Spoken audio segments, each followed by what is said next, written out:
দিয়ে সাজিয়ে তারপরে আমরা ভেতরের দিকে দিচ্ছিল স্টলে ফুচি জলের বোতল দিয়ে দিয়েছি একটু ডিজের কাছে।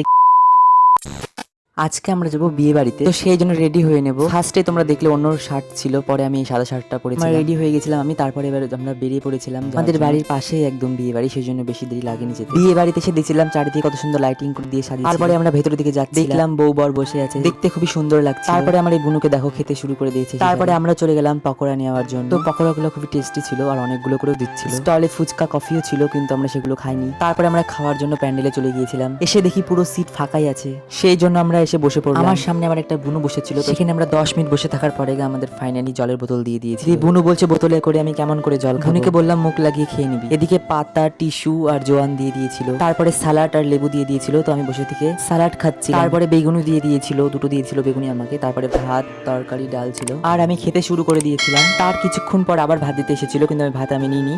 তো তারপরে আবার এদিকে পবদা মাছ দিয়ে দিয়েছিল আর বড় মাছ দিয়ে। আমার ছেলের অবস্থা দেখো একদম পুরো ঘিনিয়ে ছিল। তারপরে দই মিষ্টি চাটনি দিয়ে দিয়েছিল। আর এই বুনোগুলো ভিডিও করছি বলে হাসছিল যে ভিডিও করছিস কেন। তারপরে বাইরে গিয়ে আমরা হাতটা ধুয়ে নিচ্ছি, তারপরে একটু ডিজের কাছে গিয়ে একটু নাচ দেখে নিলাম এদের। তারপরে অনেক রাত হয়ে গেছিল যেহেতু, সেজন্য বাড়ি চলে এসেছিলাম।